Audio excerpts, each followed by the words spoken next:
Yes. Okay, thank you very much. Hello, everyone. Good evening. Thank you for joining us at our part two of our financing of healthcare system.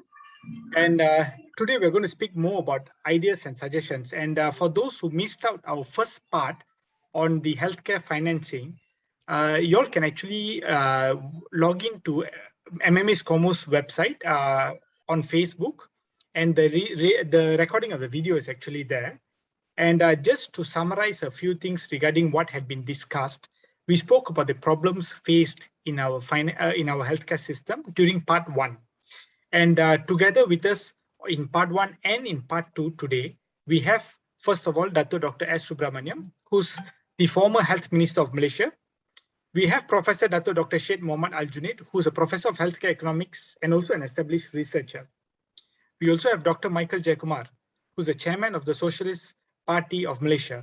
And of course, none other than Dr. Ashok Philip, who will be our moderator for today. Now, to summarize a few things that we had spoken about the other day, on 11th of August, in part one of the healthcare system financing.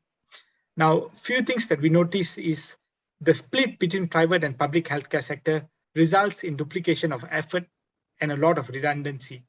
This has to be something that is looked into. And besides that, during the current political turmoil, we may face issues with changes in policy. Hence, a multilateral agreement has to be made. It is suggestible for the government to set up a consultative body comprising of parliamentarians, both from the government and the opposition side, professional bodies, for example, the Malaysian Medical Association itself, and civil society leaders. Now, besides that, the distribution of power at the MOH itself should be more onto operational and to be looking into regulations and legislative issues. Now, we spoke about the problems faced, and today I'm going to hand over the session to Dr. Ashok Philip to speak about what are the ideas and suggestions we could do to actually finance the healthcare system. Now, we all know that the healthcare system may not be feasible in the long run. And at the same point of time, we need to look at ways and means to not only be able to employ more human resource, to increase the facilities in healthcare, and also to upgrade the current facilities which are already existing in our healthcare system. Now I hand it over to you, Dr. Ashok. Thank you very much, Vijay.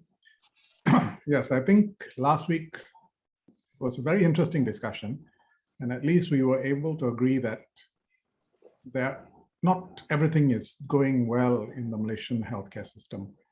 It's a very good healthcare system in many ways, but right now, after many years of development and changes in the disease pattern and the increase in the size of the private healthcare sector, there are a lot of strains that are beginning to show. And then the COVID-19 has shown that there is, the pandemic has really put a stress on the whole system.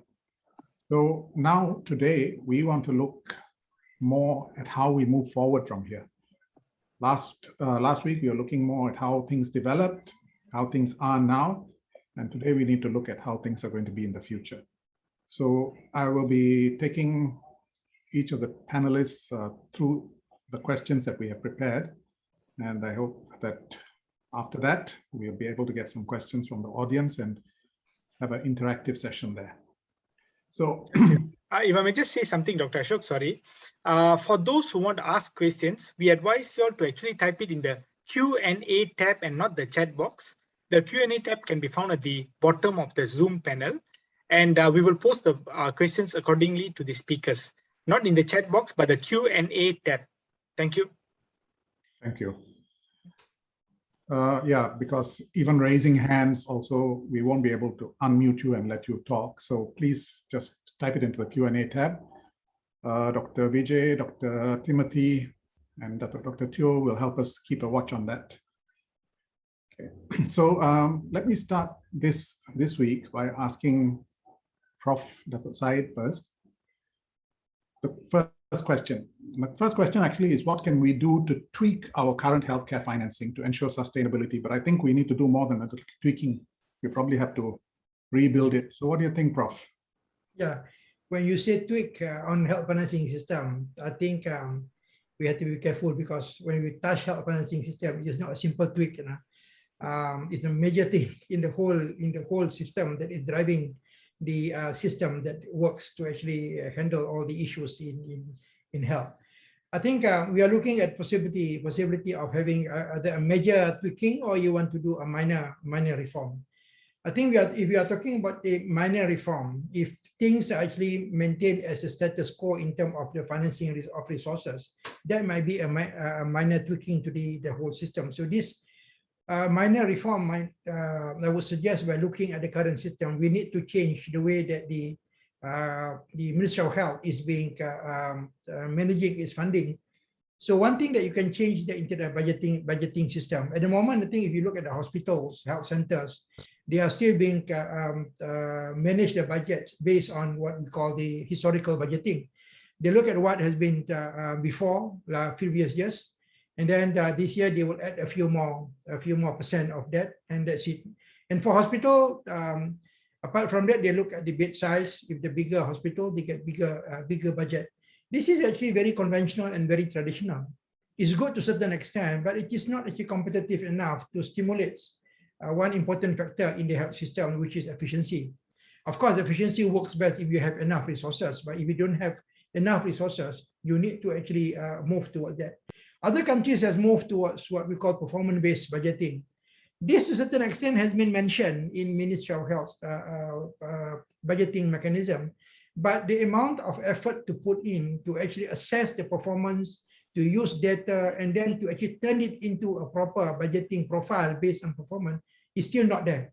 I think many countries in the world has already moved toward this, and they are very innovative in trying to promote efficiency through performance-based budgeting, which means that we need to have a very strong database and then good people to analyze this data and turn this into a proper input for the budgeting profile.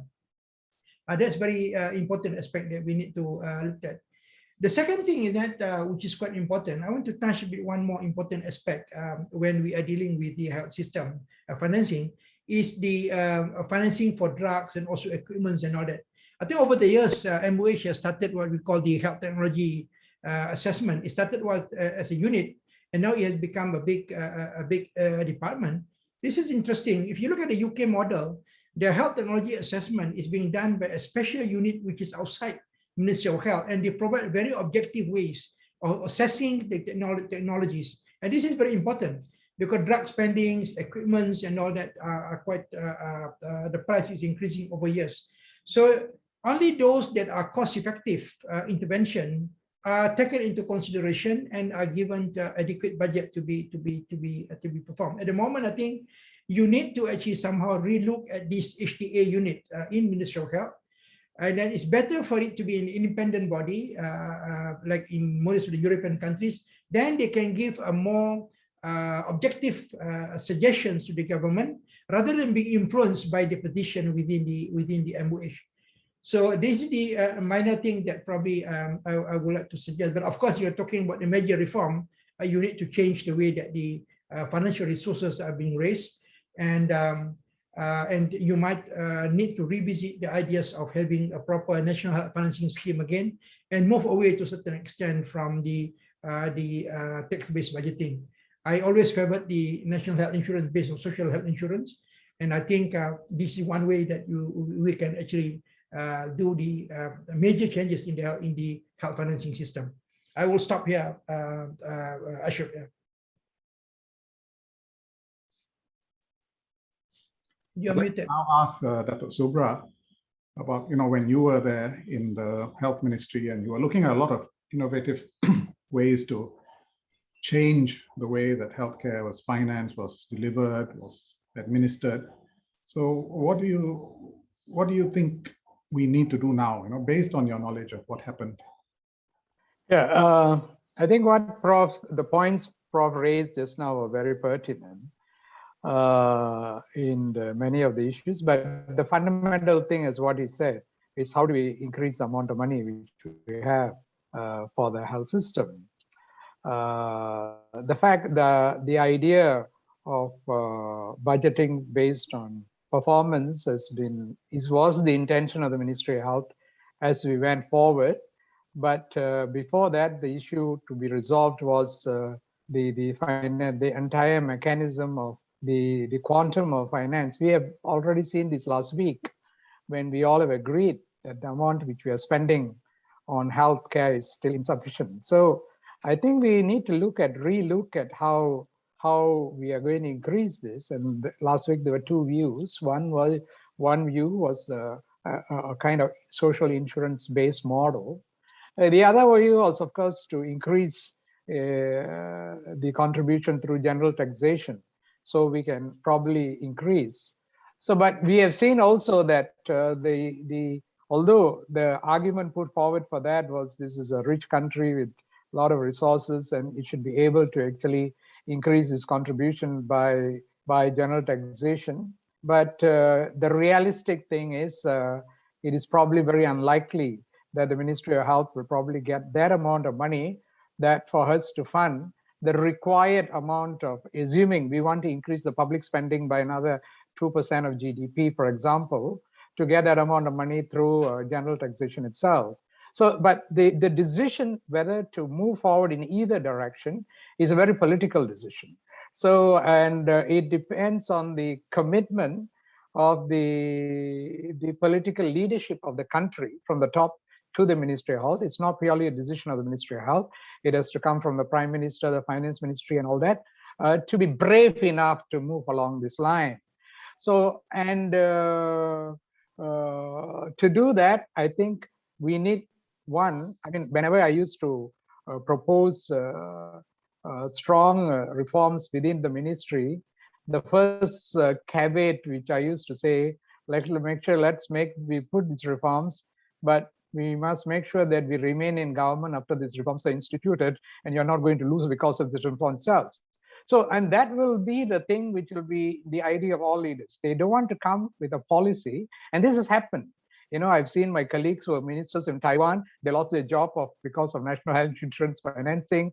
We have seen ministers in other parts of the world purely because of the entire emotion and sensitivity around health financing. Many people, many governments have changed, and ministers have also changed. So we need to have this. So either way, okay, assuming is general taxation, then we need to see whether the government is able to produce that extra money. So even the money comes into the pool, then the distribution of the money can follow patterns very similar to the social health insurance, performance-based models, autonomous hospital systems, autonomous health districts, like what the Scandinavian countries and all are doing, is still doable. But in the absence of that, then what we need to do is we have to look seriously at social health insurance, where it's contributory. Contributory. And last week, I've already stated the figures. Look here, it's not that Malaysians are not spending money. We are spending, but we need to find a mechanism how to pool this money together so it becomes more efficient in its utility. So this is fundamental. And I think I can give you a very interesting episode. We wanted to increase the cost for dental care in public health service. Everything was ready. We just wanted to increase the amount for basic visit to 5 ringgit, and then for scaling maybe some 20 to 30 ringgit. For other kind of things, much more than that. We were supposed to implement it in a week or 2 weeks time. Came to cabinet, and the cabinet, there was a hue and cry. Say, look here, you implement this, we are finished, our grassroots is going to go. So we had to withdraw the paper at the last moment of implementation, just because there was no political will to implement. So this is the whole issue here. Sometimes I ask myself, are we as leaders probably kidding ourselves and saying Malaysians won't pay, or is it the real situation on the ground that Malaysians won't pay? So this is something which we don't know, but in moving forward, I think this is a political commitment. Like what Prof said, the fundamental thing is we need more money, and the money has to come either from general taxation or from social health insurance. And what it looks today is from general taxation. It's very, very unlikely that Ministry of Health is going to get 20-25% of the overall budget to meet its objectives. So we need seriously to look, and that was the direction which we started in 2016, 2017, 2018, like what I explained last week on the voluntary health insurance. Although the term I said was misnomer, it was in essence an attempt to go towards that, but taking very, very small steps so that it becomes doesn't become too emotional, doesn't become too aggressive, and then doesn't become so prohibitive that people become fearful of it. So by using factors which I described last week as pull factors, maybe by doing that, and we have groups which are already spending, we're just pooling these resources with elements of government subsidy and with not forgetting the social responsibility of the government, we could forward. We created the infrastructure for that. We had the training, we did the actuarial studies, we negotiated with Bank Negara, who was very much supportive of the proposal. And so there is that. I mean, we started. So I think it is possible to continue along the process. So probably more stakeholder engagements and discussions, maybe polishing it a bit, it becomes more acceptable. The one care model was a model which would have met all the objectives which we had discussed the other day. The Ministry of Health would have become purely regulatory. The service body will be an entirely different body. The funding body will be a different body. The private and public would have merged, but it was too much of a drastic change. So the reaction was really violent, even from the medical professionals. Even the medical professionals are violently against it. The public NGOs were against it. Civil society was against it. So it was a no-go. So once we see that that kind of complete restructuring was not taking on, then let us take at least small things which go towards that ultimate end, but we take it in a more comfortable space where people don't feel so threatened that their right to health provided by the Ministry of Health is not there. So I think that is the way forward, and we need to address that issue. And once we have addressed the issue, the way the money is distributed, how the health system is going to function in providing the services, that is something which can be optimized according to the demands of the time. Thank you, Dato. Dr. Jayakumar, I remember last week, you were quite strongly in favor of putting brakes on the growth of the private healthcare, especially the big hospitals, the private hospitals. And Dato Subra has just said that changing the way that financing is done, the way the healthcare is delivered, is a very hot potato for the government. Any changes proposed may be violently resisted, may cause anger. So do you think that, given the differing viewpoints on this panel, do you think it's possible to have a sort of consultative body which brings together all the different sides of the political spectrum, so that over the long term you can propose things that both sides of the political divide can agree to? This, the way to finance healthcare, the way to develop it, the way to deliver it. Do you think that's possible? I don't know, really, because in this system, it's a very adversarial kind of political system, where if I'm in opposition, I look for all the mud I can throw at the other guy. And if he does something good, I would like to undermine him because I want to get votes. So I think it's a very acrimonious kind of a system, and it's difficult to get that kind of cooperation. But I want to just say something about this the whole issue of whether we can collect money separately from social health insurance. If you look at Malaysia, we have 16 million in the workforce, and about 6.5 million of them are paying EPF now. Current EPF contributors about 6.5 million out of 16 million. 1.6 million are government servants. That makes it 8.1. You take, big businessmen, the businessmen in charge of the roughly 300 businesses that paid GST, which had a certain size, 300,000 of those, and they are professionals. So altogether is about 8.5 million out of 16 million. The others are like the micro businesses, 1.2 million.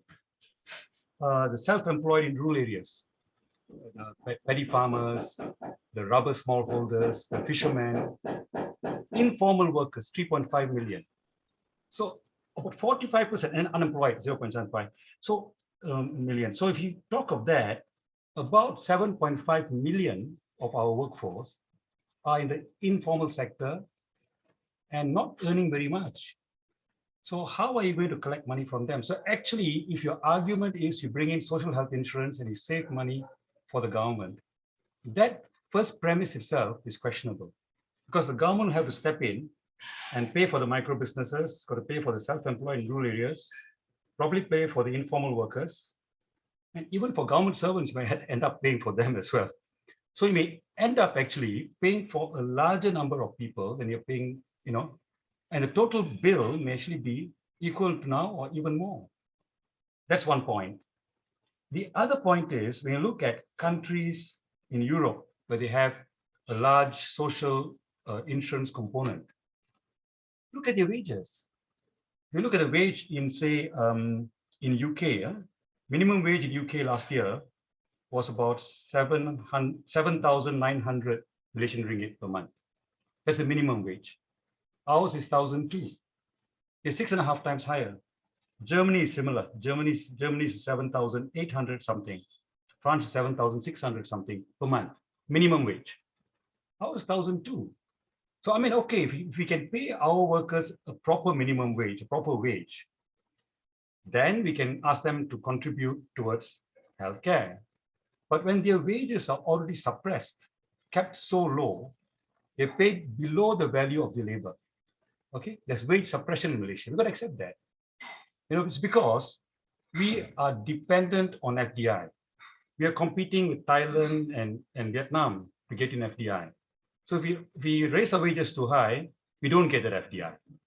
So we are kept in a low wage regime because of the competitive spirit within ASEAN that leads to us competing, you see. I hope you can hear me. Yes, we can. Yeah, okay. So that is the problem that we are facing, that we're also having a low wage economy. So that's the reason I think it's, people like myself and my party would be against any fee collection system that targets the general public, because a lot of our general public are in the informal sector, a lot of our general public don't earn very much, and anyway, our wages are suppressed compared to the wages in the West for the same kind of work. I mean, a factory in California, the workers there get about 15,000, 17,000 Malaysian per month. The same factory comes to Malaysia, the wages come to about 1,500, 1,600 a month. The same work, the same technology, the same component. So we are basically suppressing our wage. So that's why we would argue that we need to have something called a social wage, where we subsidize healthcare, we subsidize housing, perhaps we subsidize education, transport. It's part of what we give back to the workers because we are suppressing their income otherwise. So it's not a handout, that they're undeserving. They are deserving because they are working and accepting income which is much lower than the value of what they're producing for the country.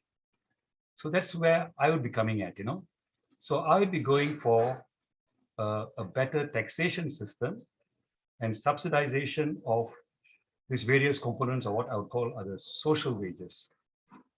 Thanks. Thank you. Sure. Just one clarification. Yeah. From what Kumar said. You see, whether increasing general taxation or social health insurance, we must understand it cannot be aimed at reducing government expenditure on health. See, the government's responsibility to spend on health should continue and should increase probably more than what it does. And whatever else which we are doing is just complementary to what government is going to give rather than substituting what government is giving. That's one fundamental. Number two, whatever scheme we create, it cannot probably neglect those who cannot afford or the poor or that category. And that level of subsidy from the government to actually protect this group is essential in doing it. So I think we shouldn't go around off with the idea that if this comes, then the poor and those who cannot will be neglected. That is not the scheme in anywhere in the world where there's such schemes are there. So I think that is how, and definitely it will involve tremendous amount of government subsidy and government contribution and government expenditure. Okay, so the idea is to make the cake bigger. So now I have another question, which is how to better finance it. But I think there's been quite a lot of discussion on different ways to finance it. So I'd like to go on to the next part, which is that, obviously, Malaysian healthcare is a two-tier system, the private, the public, and the remuneration in the private side is definitely higher than the public. So it becomes a sort of pull factor for healthcare professionals leaving the public sector. And around about 2 to 3 specialists are leaving the healthcare system every couple of weeks in 2018. And the main factor that they stated was the salary difference or the income difference. And many also choose to go overseas for career development and perhaps for children's education and the like. So what's your opinion on the healthcare professional salary scheme in Malaysia? Dato', what do you think? Is there a better way to do it? This is a very, very difficult situation actually, because our health system is part of a bigger civil service. So somehow or other, even medical professionals are plugged into the civil service remuneration system. They're not independent of it, although they are thrown in some extra allowances and benefits and all for being professionals and skills and all that. But we are plugged into this civil service structure. So it's whether you get a JUSA B or a JUSA C or JUSA A or TRUS or whatever it is, plus whatever remunerations you get. There have been arguments that the health must come a separate commission, like what and this independent commission probably will have the flexibility of deciding remunerations for professionals. So to a great extent, within the civil service structure, although allowances and all that were given, greater opportunities for promotion and all were created, but that didn't really address the overall problem. Probably it addressed the problems of the doctors in the lower rank, but as you go higher and higher, particularly the super subspecialties where the income thing is very high in the private sector, there's no way that could be caught. So for that only, the government initially brought this, again, that drew a lot of flags from different groups of people, was the full paying patient FPP facility in some of our private hospitals, where specialists could, after office hours or in the weekends, do some degree of private practice. So this could probably augment the income and all that. Of course, there were people who said it's not good. These people now say it's okay. Some were saying it was abused, and say what other things. So that it's, within that debate, we have that. And during my time, we introduced another scheme where I said specialists after a certain degree, their certain level of experience and period of serving in the ministry, they were given 1 day off per week without no deductions in their salary. And this 1 day off was actually given to them. Either they can go into a private practice anywhere if they want to, which many of them are doing, which I know, or they can do other things like teaching in private, medical schools or research or whatever things which are of interest as a kind of additional benefit to that, so that this could probably also help them in increasing the income. So if you're asking me, can we increase our salaries to equate to the private sector? The answer is no. So the other thing is what you yourself did say the last week, is not all the doctors in government service are living because of salary. Other things which can be provided for them. These are things which the ministry can look at to create a better working environment, and a thing which is more which people can be contented. That means there's a reasonable of financial security through good remuneration, which is fair. At the same time, an environment is better to put better professional practice. I think that might. I think the other option is, of course, after a certain level, maybe after a certain number of years of service or certain grades, then some degree of private, like what the University of Malaya and the private, our government universities are doing, the university hospitals, they all got private wings. A lot of the consultants are practicing there and also practicing. In this way, they are managing to preserve some of the expertise and skills in their system and not giving it out. These options we can see how we can augment income at the same time. Of course, any proposal of that, of course, will generate debate, will generate two sides to yes, those for and those against. So we need to actually maneuver along that. Right, thanks. Thank you, Dato'. Dr. Jaykumar, what's your opinion? How do we reduce this gravitational pull of the private sector drawing away all the experienced specialists? I think I said this last week, and I'll say it again. I think we should have a moratorium on private hospitals. Not for the whole length of time, but for certain time. Because each time you have a private hospital opening up, you're pulling out specialists, you're pulling out trained nurses, OT staff, lab staff, and we clean the government system, and the government system is actually struggling to meet the caseload. So I would say, for a certain length of time, at least in the west coast of Malaysia, maybe if the east coast or East Malaysia, you still want to allow a bit, perhaps that's all right because there are not that many private hospitals there. But I think, yes, I think you should do that for some time. And the other thing is, if the police, if the teachers, judiciary service have the separate service commission, why don't you think about that in the longer run? I mean, like what Dr. Subra said, it is true. If we want to just raise the specialists, we can't do that in the PSD because they belong to a certain level. And you got to raise everyone in that level. You just can't raise that level only in the healthcare system.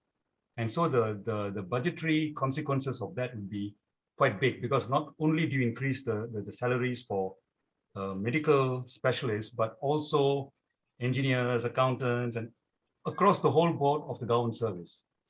So why not we have a separate service commission, which you have for the armed forces, you have for the police, you have for the teachers, the education system, have one for the doctors, and then maybe try and bring in some of the ideas that's there in the IJN, pay scale system, and that might help.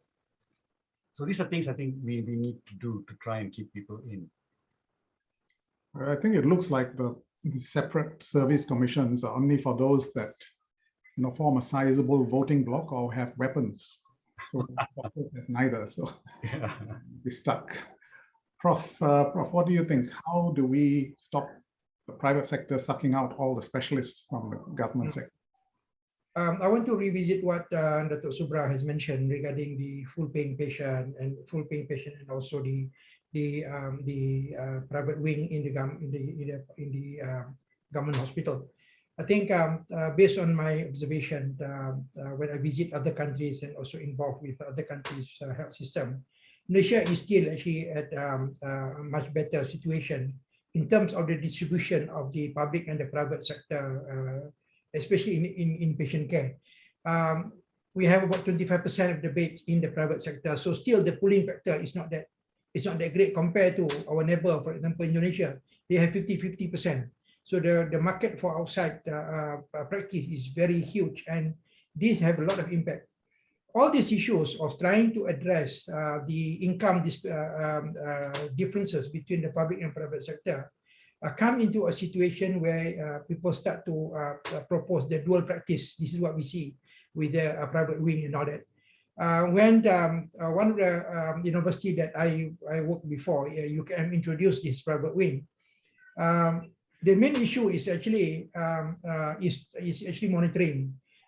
When we allow only private wing to be operated by certain level of skills, for example, associate professor and above, and the number of beds is of course limited.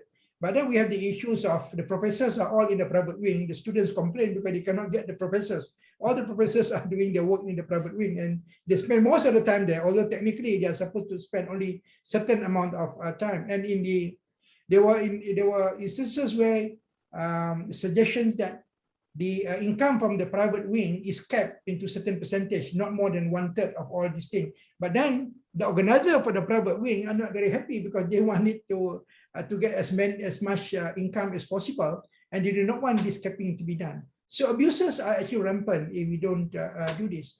Our neighboring country, Indonesia, for example, they allow this what we call dual practice, which means that every doctors who work in the government sector, they can work in the private sector.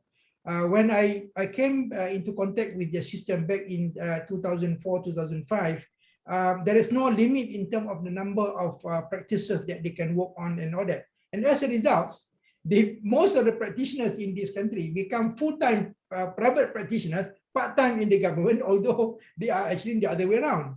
So as a result, the doctors only came for the work round for the first few hours, and then after that they disappear. By right, it's only after office hours.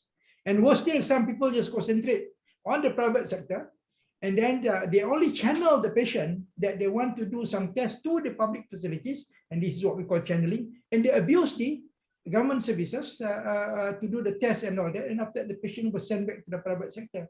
So the abuses is quite huge in terms of the dual practice, which was actually promoted by some international agencies as well before. I think at one point of time, World Bank do mention this as one of the solution for that, but it doesn't work that way. I think it's not easy because most of the time our monitoring capacity is very limited, and a lot of conflict of interest involved when we want to allow this. Full paying patient, there were people complaints about the ethical issues. Once you actually start to agree on full paying, you cut the queues. Okay, in some hospitals, you have a common operation theater. And when you say you are going to go for the private wing, straight away your length of time and also your waiting time is cut into half of that, and you bypass or you make the public patient wait longer. And this is unacceptable ethically, and there's no way that this has been addressed fully at the moment. By right, it should be based on the severity of the condition, not the ability to pay. Here you are able to pay, you cut queues, which is very unethical in that sense. So this is the problem that we face. I think this is we go back to the health financing scheme. One of the beauty about health financing scheme is that other social insurance program or whatever form of modification you make, it unites both public and the private sector through financing mechanism. So in other words, patient can go to any healthcare facilities and they can actually be paid, the hospital can be paid according to a proper scheme. And this is what actually a country like Indonesia has actually managed this. And they are able to actually control private practice by the public practitioner to a certain extent by limiting their claims and also limiting the number of clinic and hospital that they can work. And because all this are actually being systematized in the system, to a certain extent, one of the good things about health financing is that the social insurance scheme that we see in this country, it unites both public and the private sector. We can introduce disciplinary mechanisms and a proper monitoring mechanism by looking at the claims and all that. So people will not pay out of pocket anymore once they start contributing and getting the insurance card. And this is where the controls can be must easily be done compared to the current system, where it is free for all once you go into the private services. I think that's one thing that I would like to raise here. I'll stop here.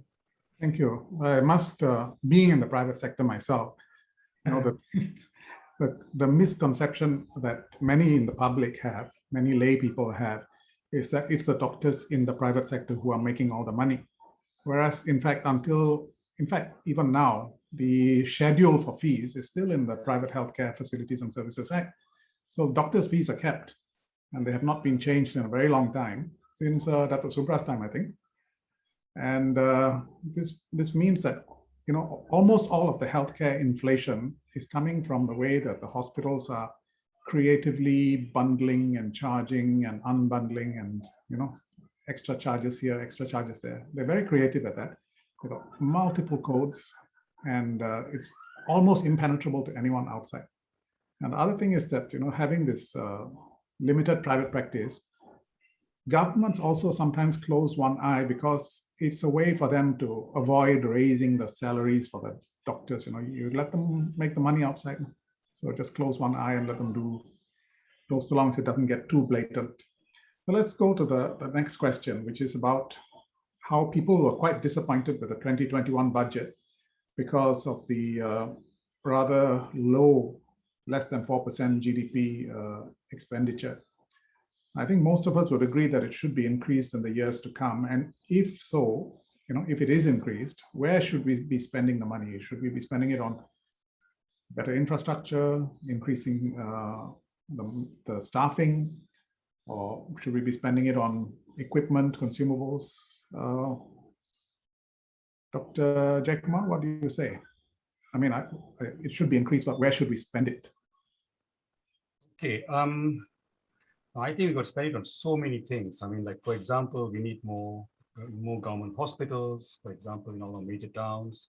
We have more government hospitals than we got need for staff. We need to get our doctors, get more permanent staff for doctors and for nurses to open up all these hospitals. We need community nursing, where people can go to the community and look after people.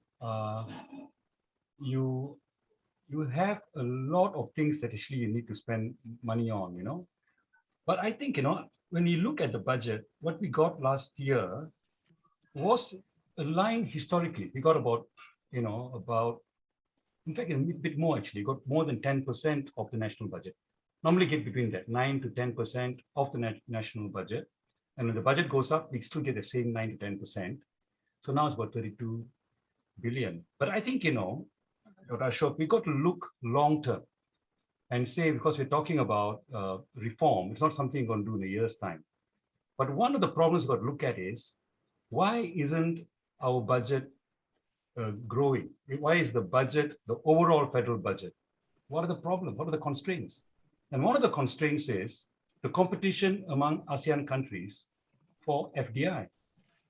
You see, because our tax on corporate profits was 40% of corporate profits in the 1980s. But starting in 1988, we began lowering it. And so did other ASEAN countries. So now we're down to 24. From 40, we've come down to 24% of corporate tax, of corporate profits is the tax rate.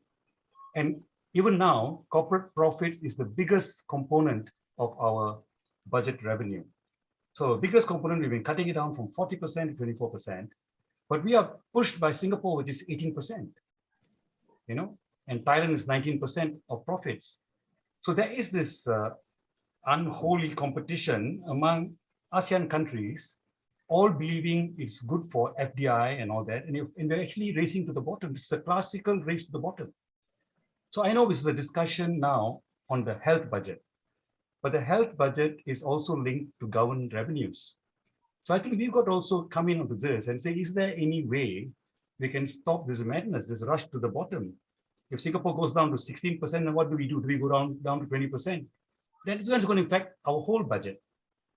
And I think the country has also got to see that not only health we need to look at, we need money to green the economy, to change to less polluting forms of energy production. All this is going to take money. We need money to rehabilitate our forests, which have been logged.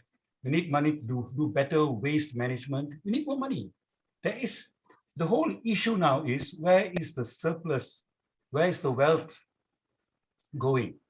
Is too much being allowed to be taken by the really rich, the multinationals, and we're scared. We touch them, they'll run away.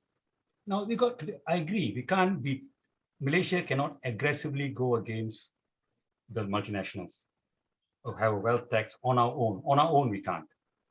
But that doesn't mean we can't do it with other countries, because all of them also need to have money to look after the poorer sectors in society. All of them got to look into the whole issue of our greenhouse gases emission. All of them got to look into issues of environment. We all need money. So we're in a situation where we are becoming more and more wealthy as a nation, but we're having less and less money in the government kitty. The question is why? So I would say we can't accept that as a given. Oh, that's the given, so you got to do this. So the only way out now is social health insurance. You got to tax people directly and all that. I think we got to ask larger questions and see, is there any other way out? Can we, for example, stop the race to the bottom? Can we tweak the ASEAN FTA to bring in some constraints and saying that if you lower your corporate tax any further, we'll put a tariff on all your goods coming to us. You got to think of this creatively and see how can we stop this race to the bottom. But you can't leave it out of the thing altogether, because then we're just accepting this ruinous struggle for FDI and all reducing, our tax rates. And because of that, all of us are short of money. Then the question is, do I give it to welfare, or do I give it to the women, or do I give it for environment or health? But the cake is small. We've got to talk about how to increase the cake. And I think it's one aspect I think we need to talk about. Can't say, oh, this is not health. It impacts on health. Thanks. I'll stop there. Thank you. Yes, it is a big question. And it's obviously not just a national question, it's supranational, regional, maybe even global. But yeah, it's an important thing, I think. Yes, so, right, so, okay, so Prof, what's your opinion on this, the budget and how we should spend it? When you look at the quantum of the budget that we get for 2021, we'll see very clearly that once the budget dipped down below 4% of our GDP, and we are hit with the COVID-19, certainly the budget is not going to be enough. And until today, if you look at the amount of money that government have to pump in to settle, to try to mitigate the issues of COVID-19, I think so far the government has pumped in nearly but more than 10% of the overall budget that MOH have received, just to take care of COVID-19 and also its impact. It shows that you cannot depend on the taxation so much if you want to raise funding. You have to get it from somewhere else. If you depend on taxation, we still forever will be at that particular level of handicap. Other mechanism that other countries has been thinking about, in fact, we do actually thought about this before, is actually on getting the money from the specific tax for health, which is either a specific GST for health that was actually been thought of before. Again, the issue of that actually Dr. Subra has mentioned, whether do we have political will for that or not. GST for health is one of the mechanisms that we can think about, but this is very innovative, and you also need a strong political will to move towards that. The second thing, of course, some countries like Thailand, for example, they are very famous with the sin tax. They tax the cigarettes, they tax alcohol, and the money are given to Ministry of Health to actually do health promotions and all that. I think at one point of time we do think about this, but then you have to actually change the mindset of Ministry of Finance and the way the funds are being organized. Tax is being organized, whatever it is, through the coffers of the government, through Ministry of Finance. So when we tax for cigarette, the money will go into Ministry of Finance. Again, it go to the same vicious cycle. It will not go flow back into Ministry of Health. You need to do some tweaking in the laws and the regulations so that if you tax the money for sin taxes, this money must be allocated back to Ministry of Health, the same amount that has been collected. And that way, we can at least temporarily will actually have some sort of increase in the financing through this mechanism. It's not going to be a long-term solution, because if we actually tax this properly, the amount of people who smokes will go down, and then later on the amount of resources will also be reduced.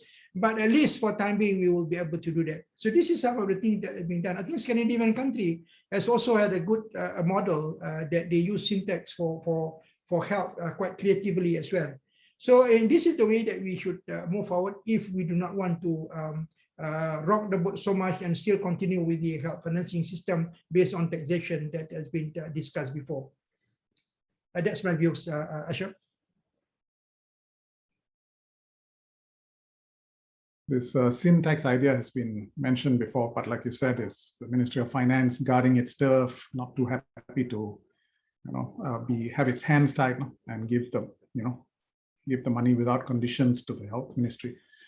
Now, one more question, and then we'll go to questions from the audience, which is about 2/3 of the healthcare budget is now going on penggajian, on emoluments. So is there a way to reduce this, or is there a way to make it less unbalanced? What do you say, Dato Subra?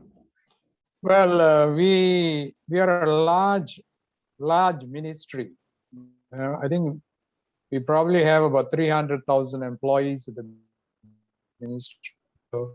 And also, that is the reason why nearly about 60% of goes towards payment of emoluments. So I think the only way is either to address this is, are we going to reduce the number of people who are employed by the ministry, or are we going to increase the cake of so that this percentage becomes lesser, so that it is not 60%, it can reduce to a smaller level and more money will be available for other aspects of Ministry of Health. If you ask me, I think there could be some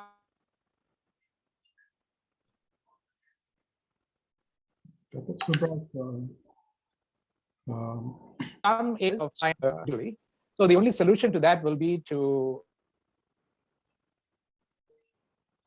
I'm sorry, Dato, but it says your network bandwidth is low, so we're having difficulties in hearing. increase the budget so that the proportion goes to its emoluments proportionately large amount. So I think that's the only way to go about it. I mean, in years before this thing, you see, when the 1990s, Ashok, when the country went into the realm of privatization, a lot of the functions which were before under the realms of hospitals, the Ministry of Health, like the cleansing services, the maintenance and all that, were privatized. They were privatized. But I don't know whether the privatization is much cheaper than the ministry doing it or any other thing, but that is another issue because we have consortiums, we have long-term privileges given to specific companies to do this. So that has reduced a lot of manpower. And with that, of course, the social equity of the workers suffered, like what Kumar said just now.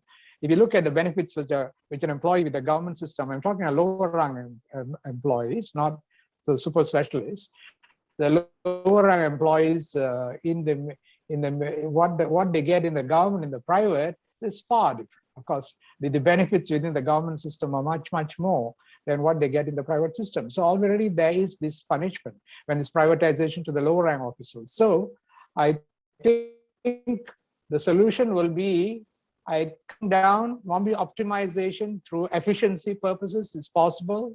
It might not be very huge, but the only solution with the pie of the budget is to become larger. So this proportionate amount becomes lesser. Yeah, it's not an easy solution. Yeah. Dr. Jayakumar, what's your idea on this emoluments taking so much of the budget? Is there a solution? No, I don't think we should put it in those terms, I mean, healthcare, just like education system, we need people. These are service, service ministries where healthcare, you need doctors to treat patients, to diagnose them, to examine them every day, to do the operations for them, to advise them. You need nurses to care for patients, administer, medications. It's intensive in terms of human effort, and I think the human effort also is it's also curative. It also helps the patient improve. I mean, you can't have robots going around giving injections. I mean, you can't. You need the human touch. It is the nature of healthcare, and so I think you shouldn't begrudge the ministry paying 60% for emoluments. I don't think that is something we should really, and in fact, if we go to employ a larger number of the now doctors under contract, could open more new hospitals and bring them in, of course, the emoluments is going to go up. But that's the nature of healthcare and nature of education. You cannot say treat them remotely. I mean, you need the human touch. You need people to be on.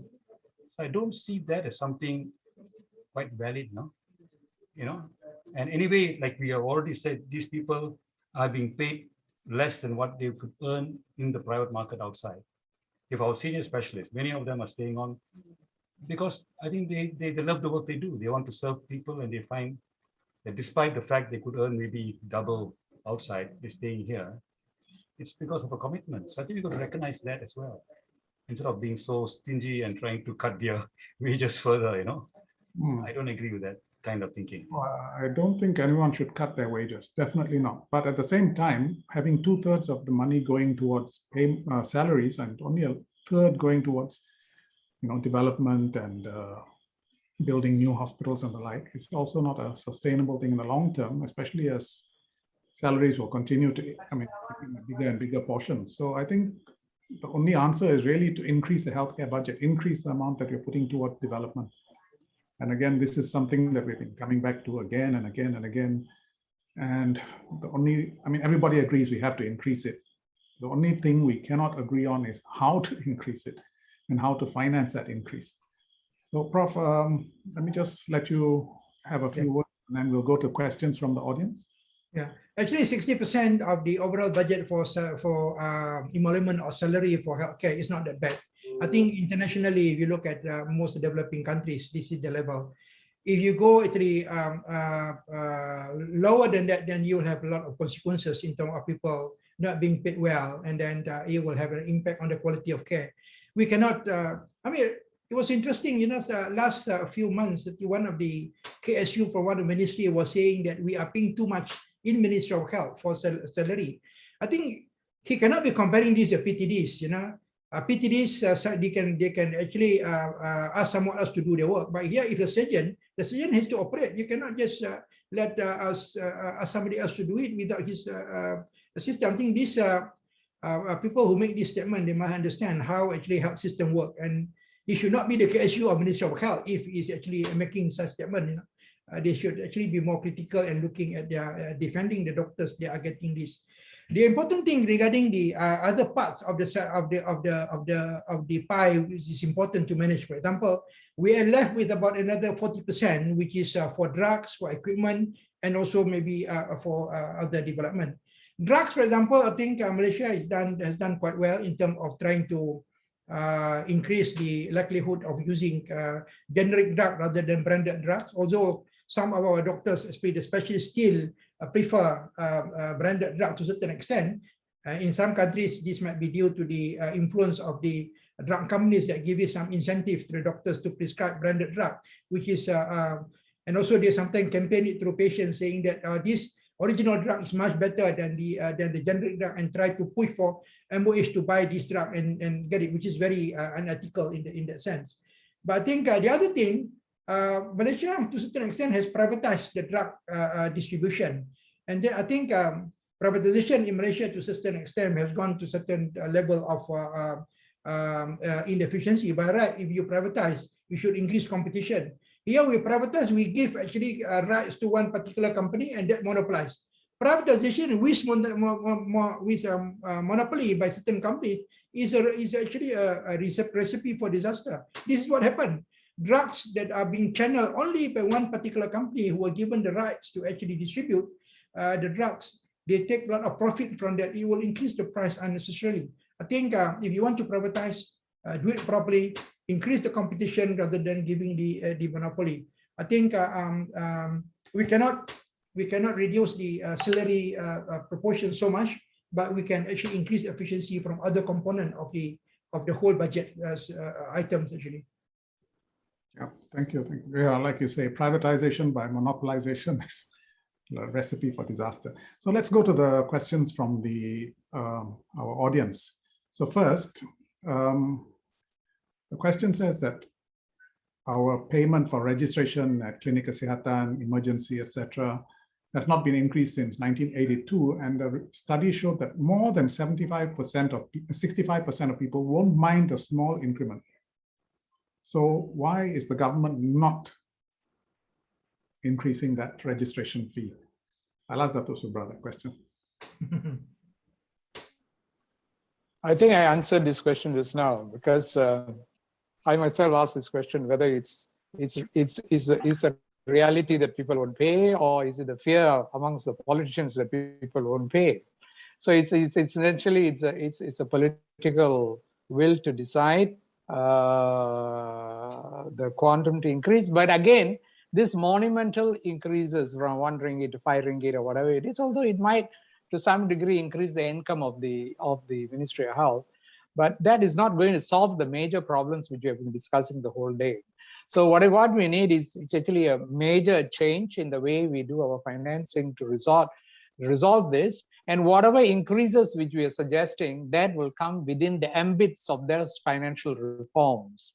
So I think rather than looking at in isolation as single entities, I think we should actually look at overall reforms. Like Prof brought up a very important point. I think I want to allude to that when privatization without competition, that actually leads to inefficiency.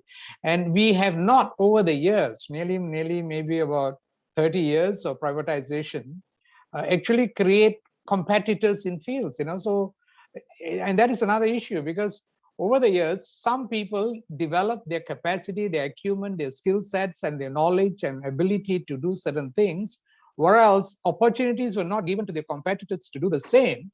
So even if you are now to put on a competing model, they will be unequal because there's one guy with 20 years of experience and another guy who's completely fresh into the market who will not be able to compete. And so when there are no multiple players, and that is actually one area we can actually a lot of, because number of concession from pharmaceuticals down to hospital maintenance, biomedical engineering, and all that's so huge. And amount of committed money from the government to pay them is fixed for not for 1 year, 2 years, for 20 years, 30 years. So that actually allows for tremendous over efficiency when we actually relook at the system, because this is related to political agendas or beyond what we are discussing today.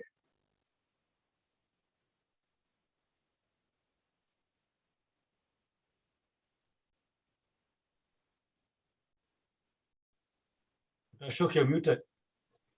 Yeah, muted. Ashok. Oh, sorry, Dr. Jayakumar. I was just asking whether you agree with this proposal, which apparently 2/3 of Malaysians agree, that you should increase the registration fees at KKs and A&E departments, specialist clinics.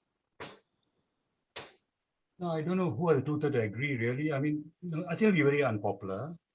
And like what Dr. Subra said, I mean, the amount you're going to get in terms of finances is not going to be very much. So is it worth, as in Sungai Siput when I was MP there, there are people who didn't go for their follow-ups because they couldn't afford the taxi fare to come from the kampongs, because the public transport system is bad. So they got to hire someone, get someone to take them by car or something. Not very much, $20, $30, but they can't afford it. So people don't go to hospital in some rural areas, and diabetics, hypertensives, they miss their follow-up because of a lack of money. So you may think it's a small amount of money, make it from $5, make it 10 or 15. But for some people in the rural areas, it can be a big sum of money, and I don't think it's going to solve the problem that we are facing in our budget. So not worth it. If I was government, I wouldn't do it. Thank you. Expensive politically, and it doesn't solve the problem. Thanks. So the question number 2 is a suggestion, actually, to bring in a SOCSO type wage deduction on a sliding scale, depending on your salary, to fund the public healthcare system and ensure that our government hospitals remain financially viable. So it must have an investment component, according to this, to act like a pension fund, so you can get revenues from that and allow the rakyat to indirectly become stakeholders in their own well-being. And what is your opinion on this? Prof, would a SOCSO type of wage deduction be a viable form of healthcare financing? And yeah, I think if you look at the 1K proposal before, this already been actually included in that proposal. We need to actually combine all those financing facets that we have, SOCSO, EPF, in one pool, and then you will have a greater ways of increasing efficiency and also greater pool of resources. Actually, and then this has to be done through a proper regulation, because SOCSO has its own ACTA and then EPF is own ACTA. So we have to create an ACTA of something, Health Financing Act, to combine all these sources. Most countries in the world, that when they design their health financing system, they tweak on this. Actually, they combine all these sources only. SOCSO by itself will not be able to solve all the problem, because it only covers the non-people who are actually working in the informal sector, and also those who are in the private sector with certain level of amount of resources. So it will actually be not a total solution to the problem. And in fact, you create greater fragmentation of the financing pool, and this is not good for the country. So it might be a temporary solution, but it will actually create more sort of complexity in the system if at the end of our program or our thinking one day that we want to combine all this into one pool, this is not a good idea. Thank you. That's a very unequivocal statement. Don't do it.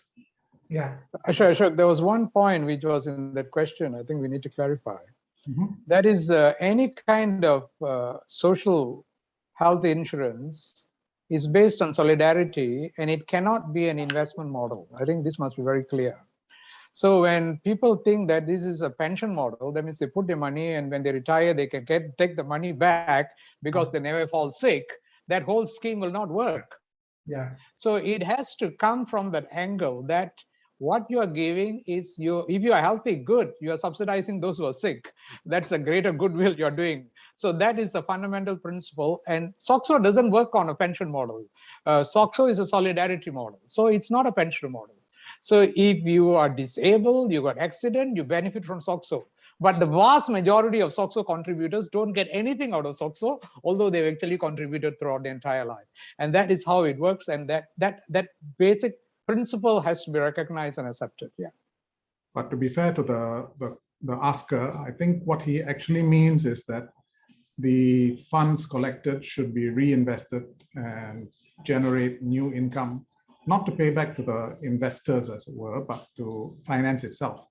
So if that's made clear to everyone, you're not going to get your money back when you retire, it'll still be covering you.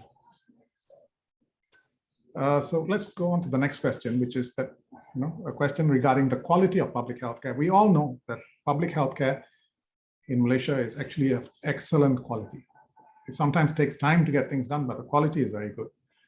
Now, health tourism is causing more private hospitals to come up everywhere in the country and causing specialists to migrate from the public to a private healthcare sector.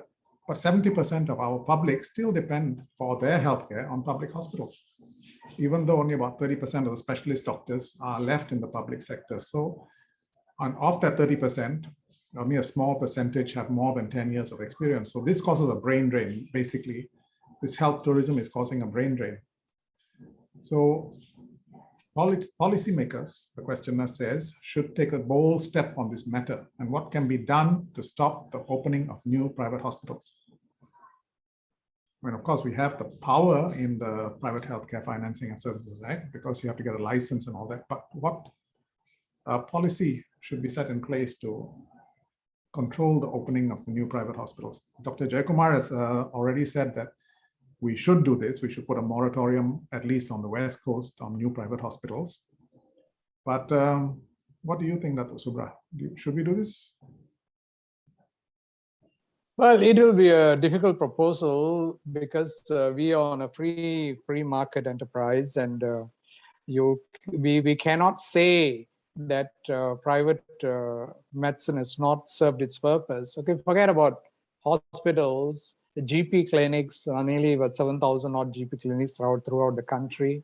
They are contributing tremendously to the care of primary health care in the private sector. And if they don't exist, you can imagine the congestion that is going to come upon in the public system. So I think to some degree, we have to accept that despite the weaknesses of this, I think we don't have an ideal system, right? Between the public and the private, it's not ideal, there are weaknesses. But to some degree, private health has actually enabled people to take some of the load of the public system into the private system. Only thing, it is not equitable. It's not the same rights for everybody. Maybe that is the issue has to be addressed, not so much it's destroying the entire thing. So, and anyway, in our kind of free market economy in our country, it's very unlikely policymakers are going to agree to a system that we stop this in total. But having said that, there are many countries like Japan, even in the Scandinavian countries, even in Netherlands, where both the entities, I mean, it's very interesting that the financer, which is actually private insurance, and the provider which is actually private health, they all function, but they are actually non-profit making entities. So we have non-profit making financing entities, non-profit making health providing entities, and they are regulated by the government through policies to do the function. So in Japan is the same. Japan, nearly a lot of the healthcare provision is through private healthcare, but they all are non-profit making. So we have non-profit making private health structures which are existent in different countries which are doing. So what we could possibly do is to stimulate the great growth of this alternate group. There are a lot of people, charitable bodies, trust, who actually want to go into healthcare. But the only problem why they don't want to go into healthcare is because they don't know how are they going to manage the patient. For example, if the government says, look here, you put up the hospital through your charity or your trust, and you are not going to make profit, look here, we will send you the patients and we will pay you at the rates in which we are paying in our government sector. Of course, this will actually create a lot of people to come and invest. Those with who want to actually, this charitable kind of trusts, hospitals can come into being, because I personally know of many people who actually have such ideas, but not the investment to build a hospital is their cause. It's how to run the hospital in the long term is their concern. So if the government is going to be a partner to them, so that might actually solve this problem and provide another tier of a private medicine which is not profit orientated, which is social orientated, no, it's objective, and probably with a lot of altruistic Malaysians around, this is something which might work also as an addition we are now.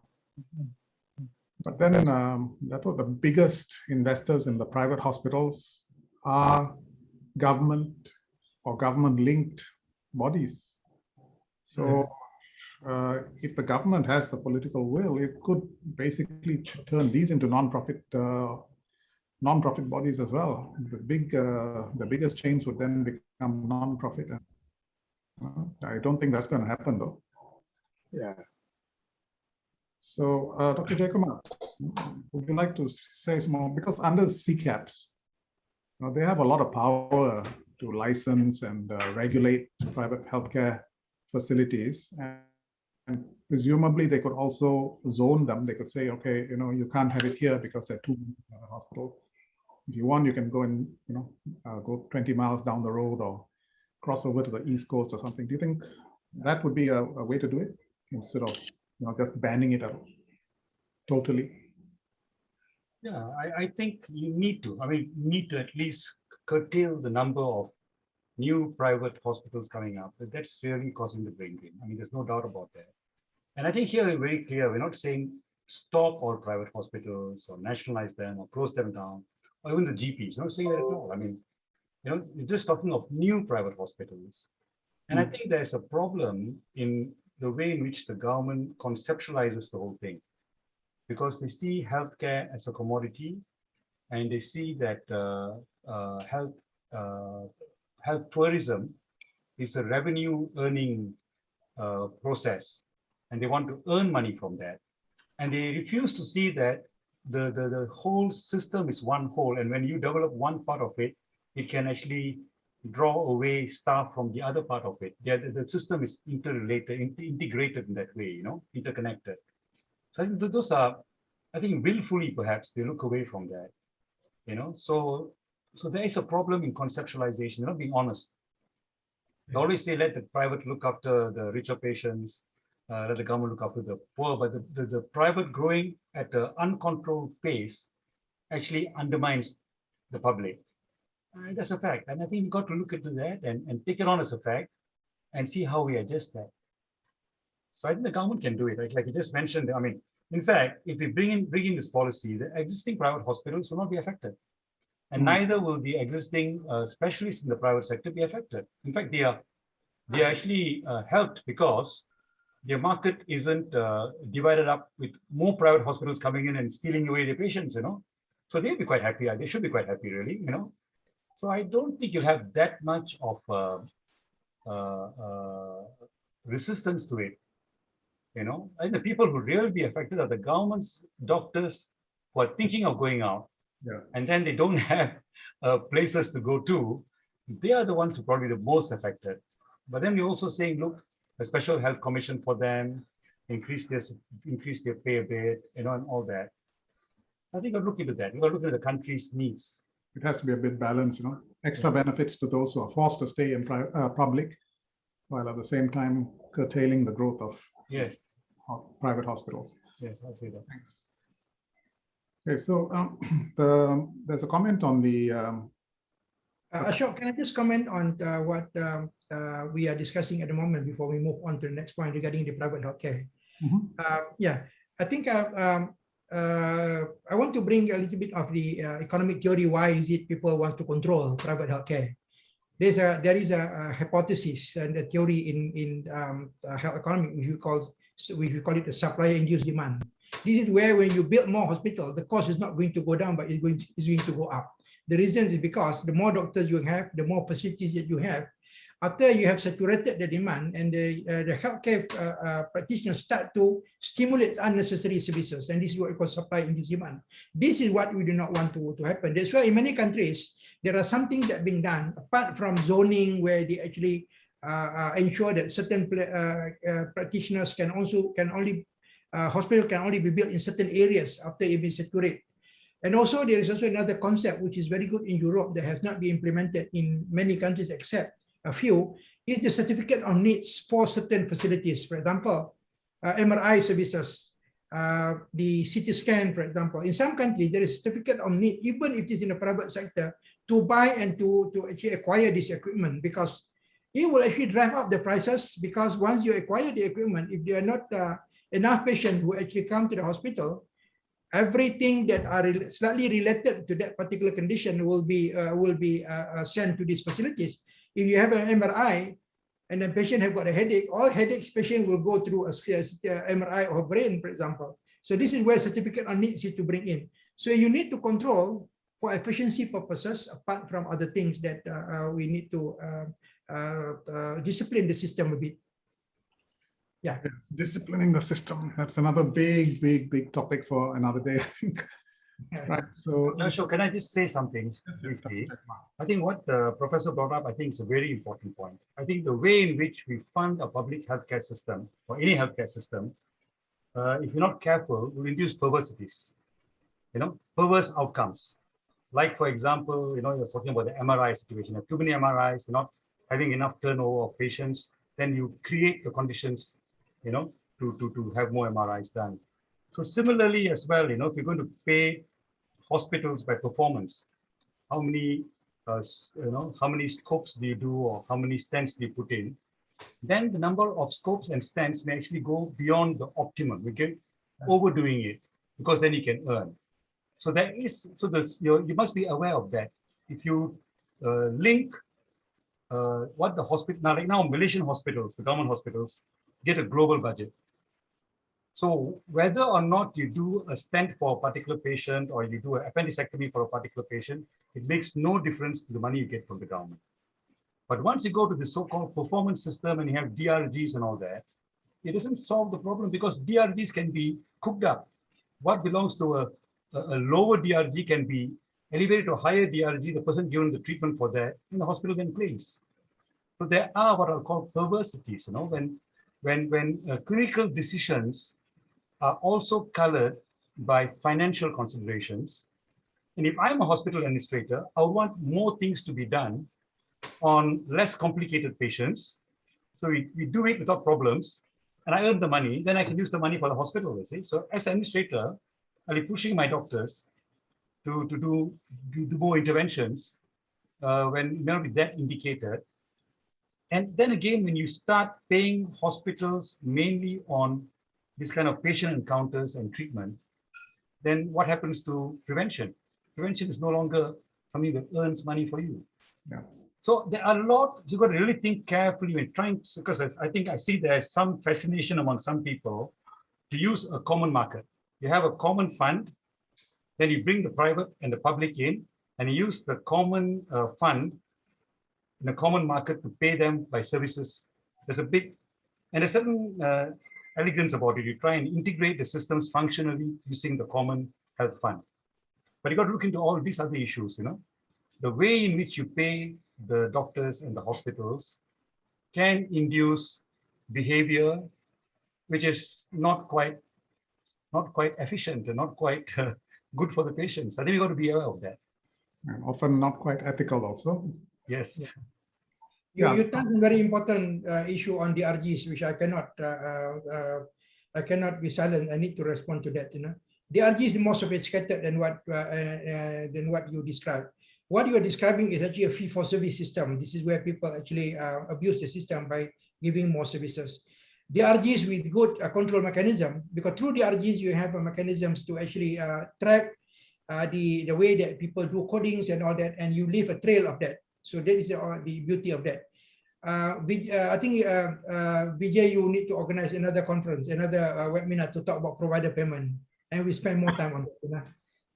That's true. That's another big thing. But like like Dr. Jayakumar was saying, these perverse incentives can, if the system is not carefully planned by experts, they will pop up. And doctors are ingenious at getting around these things. So it really needs experts who have a lot of experience in many different healthcare systems around the world to put in place mechanisms to audit, to catch, to punish if necessary.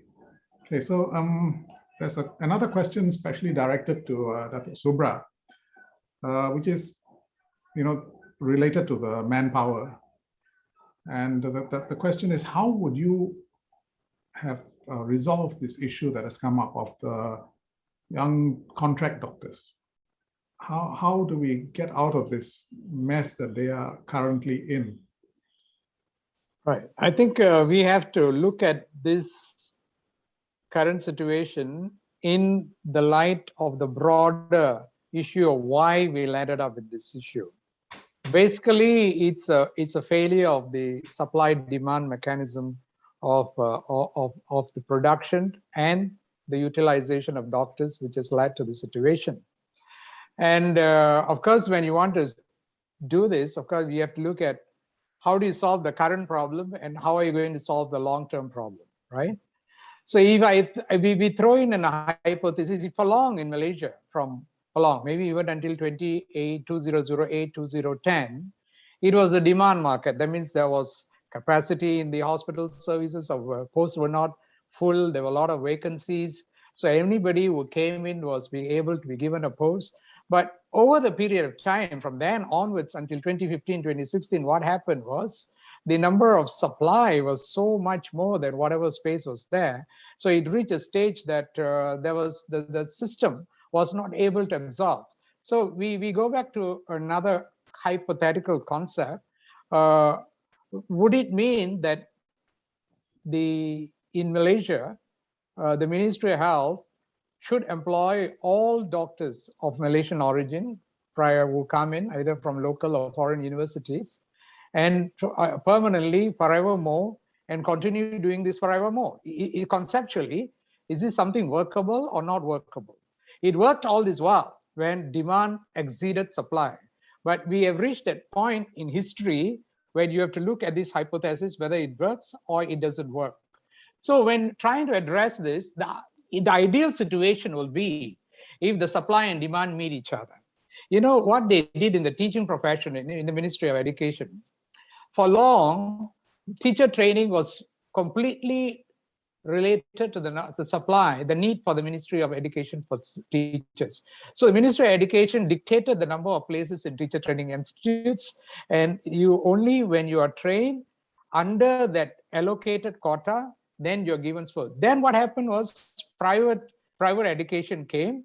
There were some private universities wanted to go into education, so they offered education courses. Then Ministry of Education said, look here, those who are under the system where we have recognized our quota of supply and demand, we assure them of a job, of a teaching job. For all others who are coming out of the system, they have to find their own job. And that's what happened for those graduates who came from universities. So I'm just giving that an analogy. So we have stuck with this. So in trying to resolve the long-term issue, we need to both manage the supply and also manage the demand. Because manage the supply is, so far what we have done so far in managing supply is there is a moratorium of new medical colleges. You cannot start any new medical colleges. The number of students which we can enroll from all the current medical colleges to a great extent is now still controlled. Although every year private medical colleges want to increase their quota, that consistently the committee consisting of MQA, Ministry of Higher Education and MMC have been stopping it. So that control is still there. But even despite that, whatever quota which has been given before, they are still able to enroll along the thing.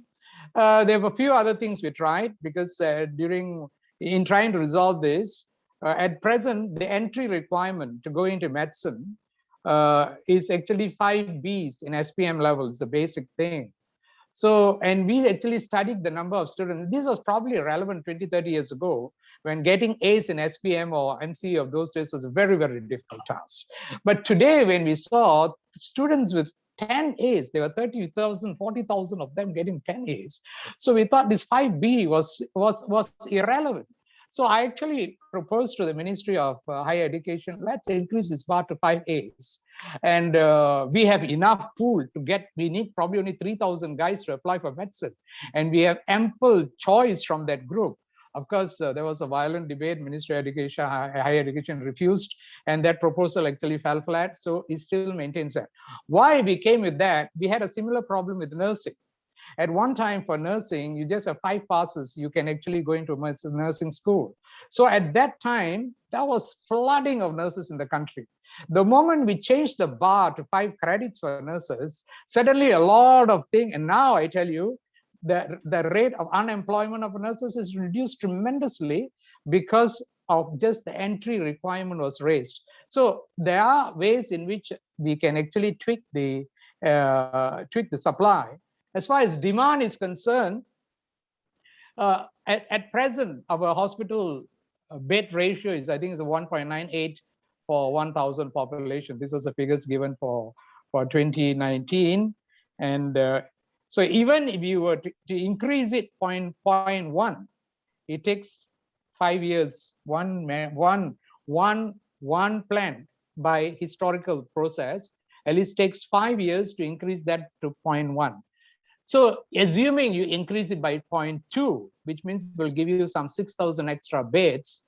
And if you want to do it immediately, and the government probably has to actually invest something to 10 billion ringgit to actually build, maybe about 12 hospitals with 5,500 beds is to create 6,000 beds. And with 10 billion, you probably will be able to just go from 0.1, 0.9 to 2.1 if to figure.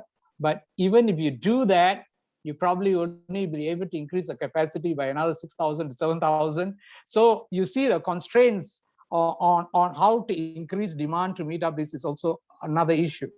So I think there has to be both to working together. So we have to identify what is our regular need and how it goes with population increase, and then ensure our supply of doctors meets up with that. So the long-term solution to that probably has to come to that. Now, to come to solve this current problem which we have, I think it's a very difficult problem. And in this, if you look at it, there are some which are difficult issues, some are probably much easier issues.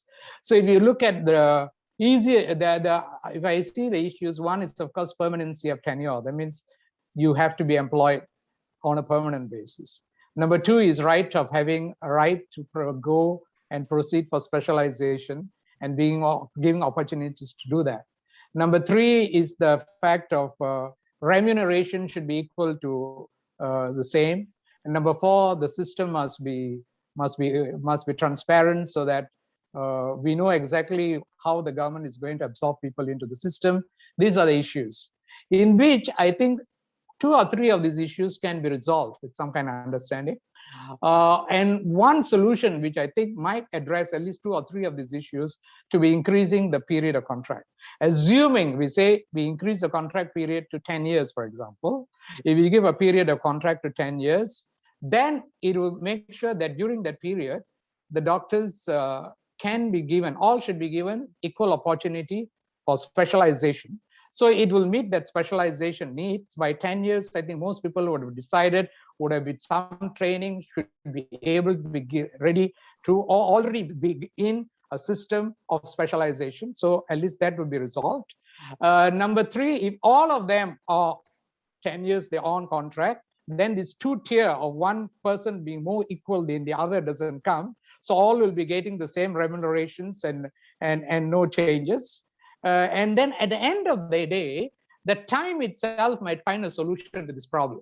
So by then, a lot of people would have decided to become specialists, some have decided, look, I'm going to become a GP, I have enough of this, I'm going to go out, I've had enough training. So by that time will actually solve a lot of this problem.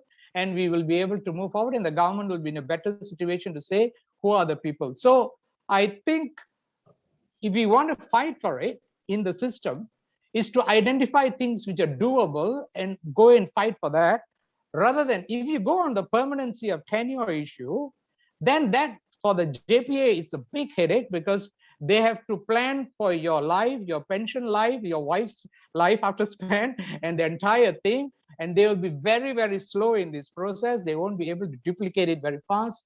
So I think easier is to go for the winnables 1, 2, and 3, get that done while the other processes. So that I think is the solution for the short term and the long term.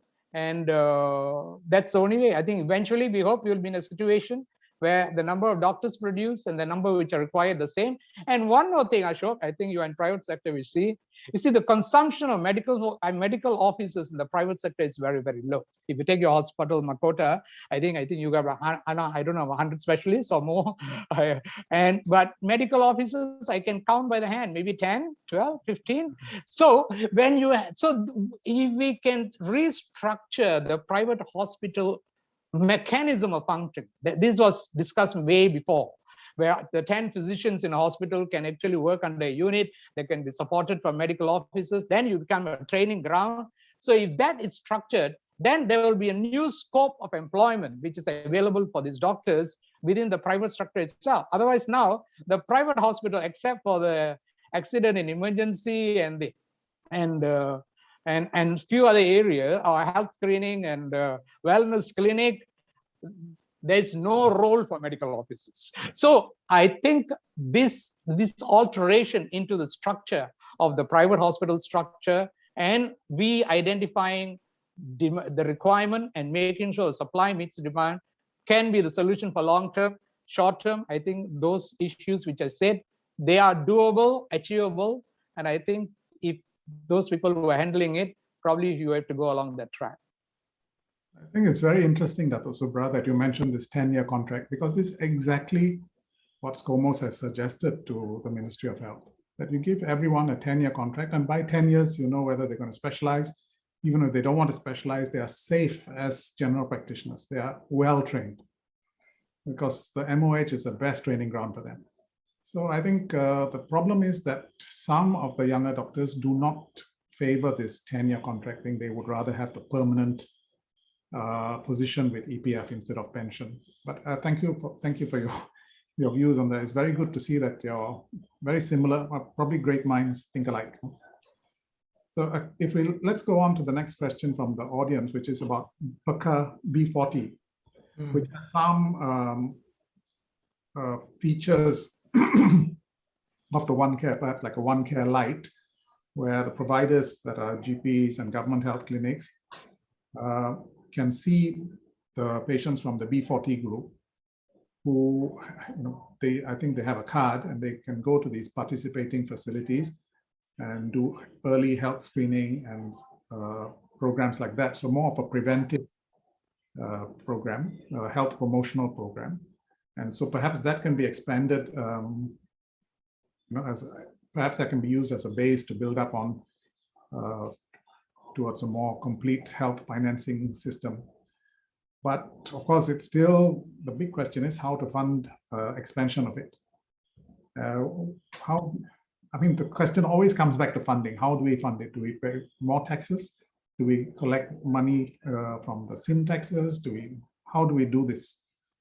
So who would like to take this question again? How do we get more money?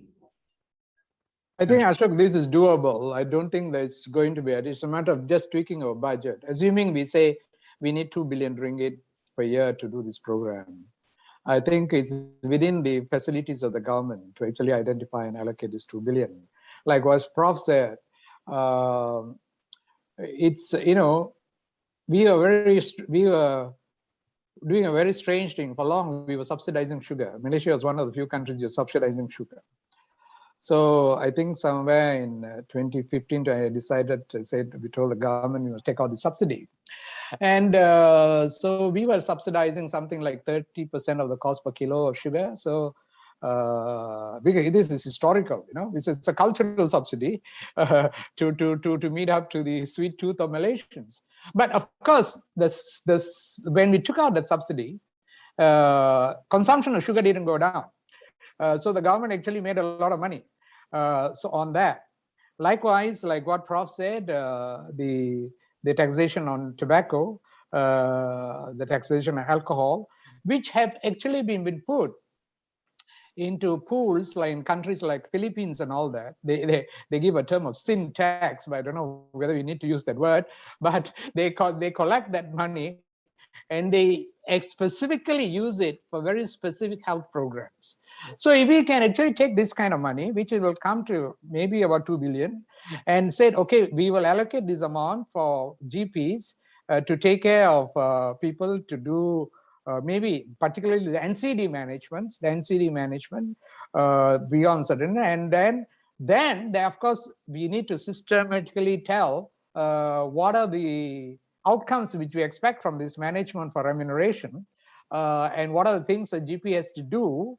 So it will actually benefit because it will take off because we should be also understand that when we manage NCDs in our clinic kesehatan, we also spending money. It's not free. And Prof probably will know, we did some calculations. It comes to 80 to 100 ringgit a visit. So it's not cheap. So when that money is already there, and then with this, and you're taking this load out of this public health system into the private health system, I think eventually the cost difference won't be much, and it's doable. Only thing we need to, now we have the system, Protect Health, to do that, which is the one which also did PACA. And the structure is there to do it. Only thing you need to put the guidelines, the monitoring mechanisms to do that for specific things. I mean, it must be defined. You take care of this diabetic patient or take care of this diabetic hypertensive, you do the blood test, you do the HbA1c, you do the fasting cholesterol, you send them to a check, all these things. So I think it will be good for the country actually, because you might reduce the number of people going to the nephro units for dialysis eventually. And the ortho unit, yeah. And the ortho unit, yeah. It might even be cheaper, because the patient doesn't have to travel so far. The clinic is just there, and it reduces. I mean, and it's also very important to have a one-to-one relationship with your doctor. Every time you go to the clinic kesehatan, you're seeing a different person. I think the GP is a really important person here. Now, there's a question on this health commission. Basically, I mean, the service commission. How is it possible to convince the government? Vijay, can I just comment on the PECA B40 program, which is already raised by? We have not answered the question regarding how good is the B40 PECA, which is called My Salam. When it was initiated by the PH government before, I was quite excited to see that something is going to come out. Maybe there's a light at the end of the day, at the end of the tunnel, but somehow it's a bit dim off later on. The issue is that you look at PECA 40 and also My Salam, what they call it at the end of the day, it's almost the same situation that we see in US, where there's a Medicaid, and also which is covering the poor. And then in Indonesia, we have insurance for the poor, the Jam Kesmas. This is where we were invited to help out, and it covers about 80 million people. The problem with B40 is that the source of funding come from a specific mechanisms, where it's actually the money that are supposed to be the penalty for the insurance company that are not getting the insurance equity for the regulation that is set up by Bank Negara. So that money was actually put forward. But the main problem with the B40 is that, number one, the coverage is very limited.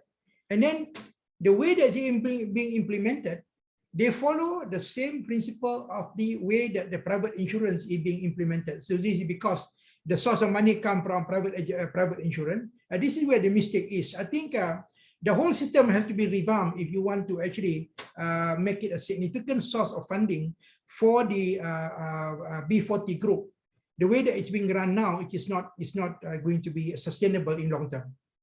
Anyway, it won't be sustainable because these insurance companies are only paying that penalty for about 5 years, aren't they?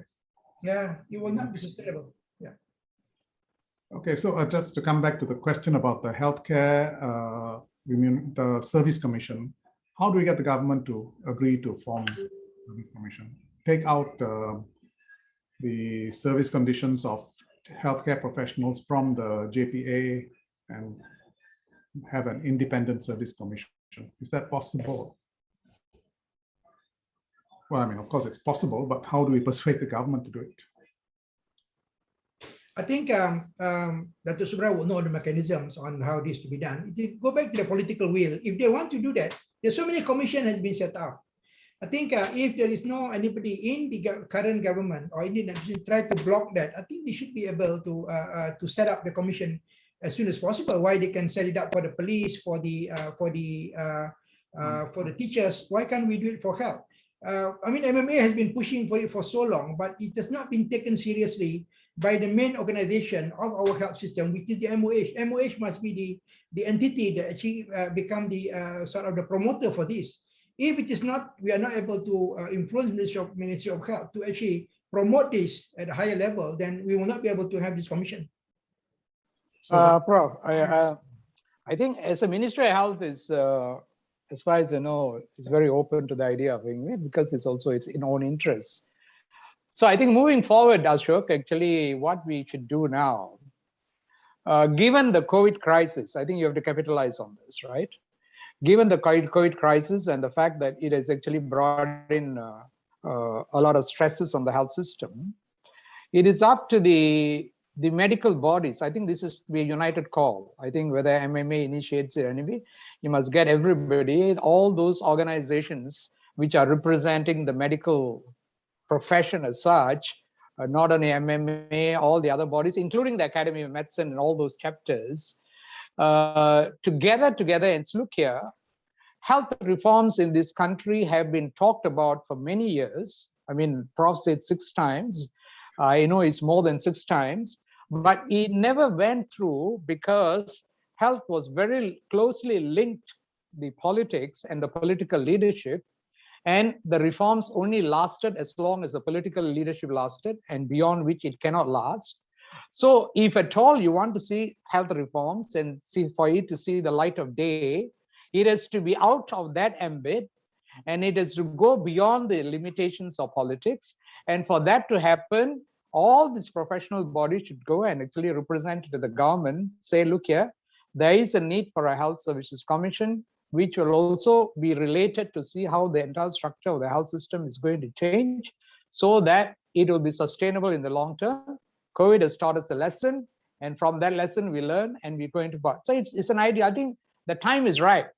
The situations are right. It's just how to capitalize it by mobilizing enough forces to move forward to do it. And I think it will happen if we do that. It's politics. Right. There's a question to Dr. Jayakumar. You were suggesting a better taxation system. And the question is, wouldn't GST be a good option? Shouldn't we go back to GST? Okay, GST is a consumption tax, and actually it's heavier on the poorer people because the poorer people tend to spend all the income, whereas the richer sectors only spend a portion of it. That goes for savings and investment. So that's why it's seen as a regressive tax. But I think it is possible if we can tweak the GST in such a way that if you look at the 30th percentile of our families, what is their expenditure and how much GST are they paying? And that amount, let's say for having a GST of about 6%, and we say the 30th percentile in our family spend about $4,000. Let's say, that means it's 4,000 times 6% is about $240. What if we collect GST, but we give back $240 to all families in the B40 and M40? That means the first $4,000 of expenditure, consumer expenditure, is paid for by this. The extra that you got to pay because of GST is refunded to you as well. So only people spending more than $4,000, a month, are then actually having a positive contribution to GST. It's something like that. Then it's also be an income transfer because those who are spending less than 4,000 will be getting back a little bit more than what they actually spent in GST. You put it in this kind of terms, then the parties like mine would have not much of a problem because it's not only taxation, but it's got a very strong arm that protects, in fact, actually benefits those earning less than $4,000 a month. Actually will gain from this tax. It's like a negative tax for them because they get the refund they get is more than what they pay. So I think if you put it in those terms, and then I guess link it mainly for maybe healthcare or for welfare services, healthcare. Because otherwise, I think to sell it to the public is going to be not easy. Any government trying to do this has got to tread very carefully because the GST has got a very bad image, and must be a very brave government to try and do it unless you put it in such a terms that people understand. And even the business community had a lot of problems because they said that we were supposed to be getting our rebates, but that took for like forever, we submit things and we were months and months late. So those kind of inefficiencies, has given it also a bad image. But what I'll say is it can be done, but you got to look into these kind of things. A modified form of GST, some relief for the lower groups. Correct. Thank you. Prof. Saib, there's a question for you. Do you see value-based contracting where payment of healthcare services is tied to clinical circumstances and patient outcomes as an innovative solution to the healthcare financing issues facing us today? And has it worked overseas? And do you think it'll work for Malaysia? Yeah, I think people have been using the word value-based services and all that, which is actually being coined by the industry. But to us, economists, we are more concerned not only on the value base, but we're talking about the overall efficiency of the services. In terms of the using the information to actually promote good practices, this has been done in many countries. This is what actually the gap that we are seeing in our health system in Malaysia. To do that, we must have two things. Number one, you must have the data. At the moment, costing data is very difficult to get. This is why we are pushing for the RG to be implemented so that we have a cost data at the unit level, because it will tell us all the different facets of the services of the cost of managing the unit cost for different level of services. Number one. Number two, you must have a strong workforce who are trained in this area. I think over the years, I think hospital services has not been able to be run. I'm talking about the administrative side, the hospital division, by people who are properly trained to manage hospital data properly. We don't have the data. At the same time, we don't have people who actually trained enough to actually do a proper analytical framework. Look at our neighbor, for example, Singapore. Singapore have done extremely well because they have been using this data to actually benchmark the services by each of the practitioner and providing this feedback. In terms of the cost and also in terms of the outcome of the services. For example, they look at stroke and managed by different parties in the different team. And the group that actually managed to provide good quality of care at the same time at a lower cost will be given an incentive in many forms. For example, they were given some quality grants, they were given other form incentive, including direct monetary benefit. So we can do it. It has been done in many countries, but I think Malaysia, we have to upgrade our services. We have to get a proper data. Number one. Number two, train more people to actually become to use this data and to have the skill to manage this data properly. I think with these two sort of a prerequisite, we should be able to move forward and modernize our hospital management in the future. Thanks, Prof. I think the data part will be easier than getting a big trained pool of people, adequately trained pool of people. Difficult because you still have the attitude of, if you don't want to specialize, okay, you go into admin and start running the hospital sort of thing. Still happening, isn't it? Now, I think just, Vijay, can we continue for a bit longer? Sorry, maybe we'll take one last question before we wrap up the session, and probably a take-home message from each of the panelists on what could be best be done. Thank you. Okay, thank you. Now, okay, let me just look through some of these. So comment on this moratorium on private hospitals, which is the question states it is provided for indirectly in the Private Healthcare Facilities and Services Act via the Certificate of Need. So has the Ministry of Health come up with a criteria for this Certificate of Need? Dr. Subra, you probably know more about this. Yeah, I think ministry to some degree is guided by ensuring there's no over cluttering of private hospitals in certain specified geographical areas. I think that is one thing which it probably guides it. So when they see that there are too many people providing a similar service in one area, then the Bagian Amalan, which is responsible for this, they will probably advise against it. For example, dialysis services, for example, there are areas in which there's too many people are providing, and now another party wants to do it in the same area. The ministry will say you can't do it here, you have to go somewhere else where there's no people. So to that degree it is operational. So, and that is guided by that, but it's not a moratorium in the overall sense of stopping building of hospitals.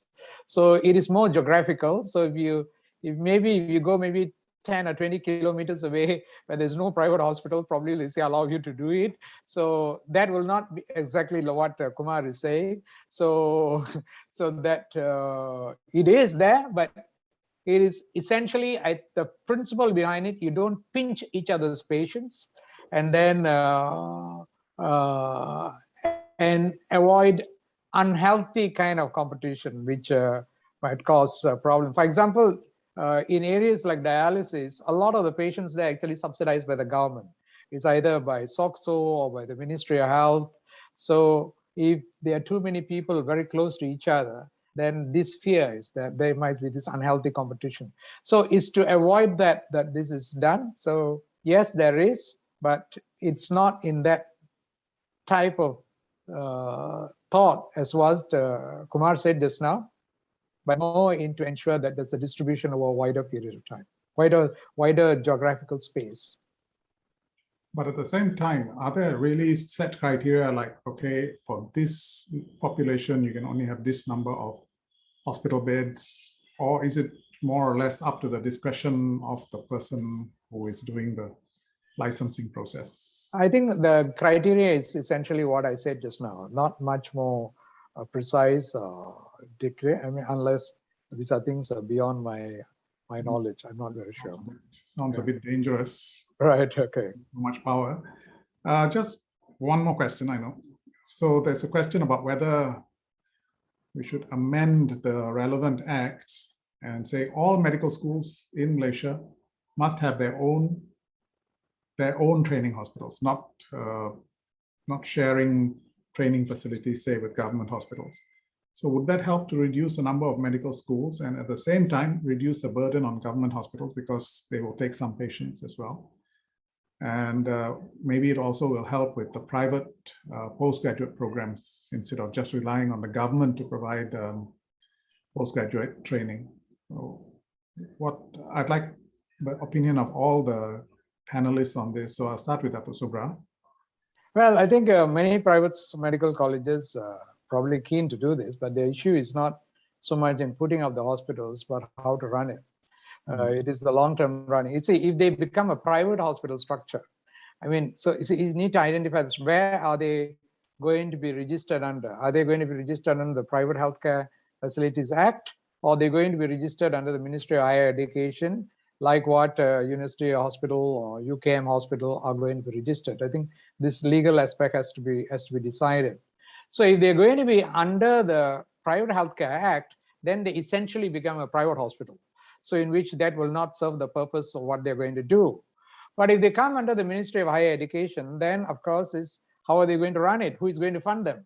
So this is the issue. That's why what I said just now, that it is conceptually still possible for us to come to an understanding that you allow the creation of these hospitals, which are non-profit orientated structures, which now can be run by the private medical schools, in which the ministry itself goes into an agreement that we are going to send the patients of the government itself into the setup. And we have to pay according to cost, which our Prof will know, which can be identified as the cost to the Ministry of Health, because the Ministry of Health also has got a cost to it. So if you can do that, we can have that arrangement, then I think a lot of the universities might not mind doing the capital investment. Of course, the government has to come forward to assist in the capital investment, either for giving some kind of assistance, a tax exemption, or accessibility to loans. If the government does that, and then the regulatory premise of it becoming another teaching hospital is set up, then the Ministry of Health's patients can go there, and the government can buy the services from them for the services provided. Then it's a runnable thing, and it will meet the objectives which you said just now. Win-win. Dr. Jayakumar, what's your opinion on this suggestion? No, I think Dr. Subra has actually covered most of it. But I think we need to look a bit ahead and see, right now, the training of medical students is driven by the commercial interests of for-profit private universities. So are we going to say, let them do that, and then we just got to absorb whatever they give us? I mean, is that the way we go about it?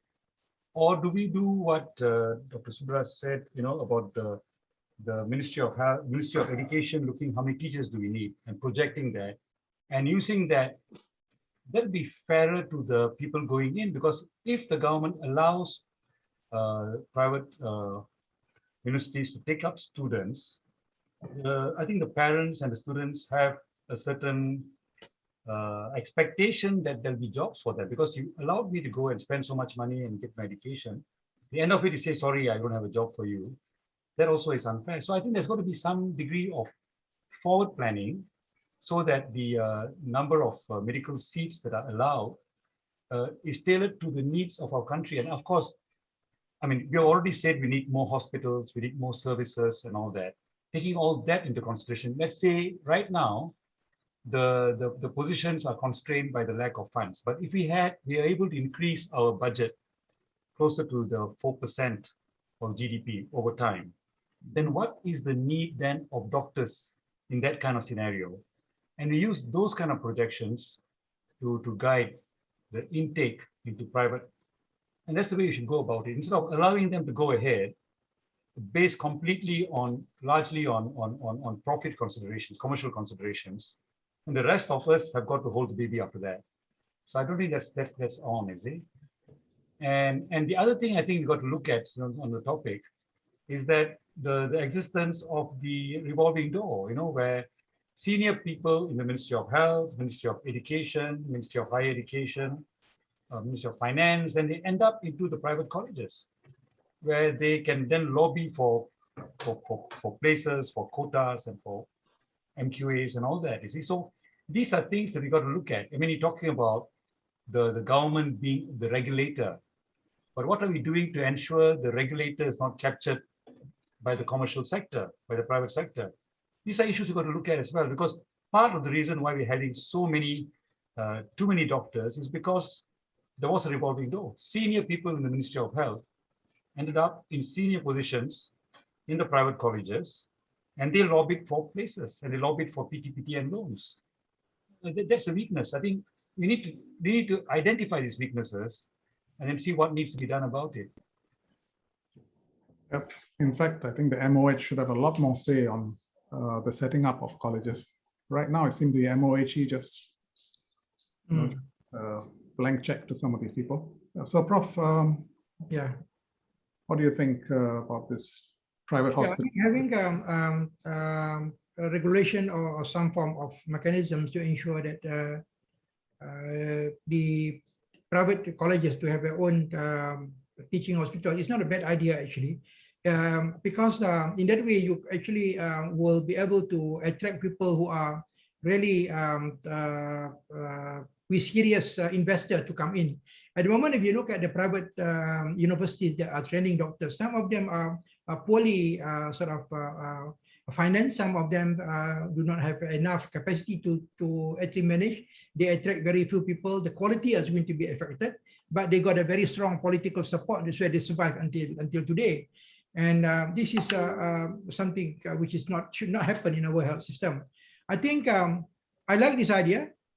If it is enforced properly, and it will be able to attract investors which are serious enough to go into a broader base of investment to come in and invest in the medical school, at the same time build the hospital which in need for our population. So if it can be enforced properly, I think that would be a good solution to some of the issues that we're facing with the current influx in the number of graduates, and especially those who are trained in the private sector or private colleges, which are not properly being equipped with enough teaching staff and all that. Yeah. Yes, politics everywhere. Okay, so now I'd like to ask the panelists for their final summary of this evening's topic. So, Prof, why don't I start with you? Yeah, I think overall, whatever that we discussed last week and today, one of the things that actually lingers around as a background is the COVID-19 pandemic that we are facing. And it opened the debates, and also it opens the eyes of everybody to see that our health system needs some form of reform. Our health system cannot survive with the current situation, which also shows how fragile our health system is when we come to a crisis like this. So really, we have to think about the reforming the health system. It's not only reforming the finance part, but the whole structure of the healthcare system in the country need to be relooked. And I hope that by Friday we have a new government. Hopefully, somebody with fresh ideas will be an open sort of a channel for us to actually go towards this. So we have to settle everything apart from financing, the human resource component, and the whole role of Ministry of Health need to be relooked at in the future.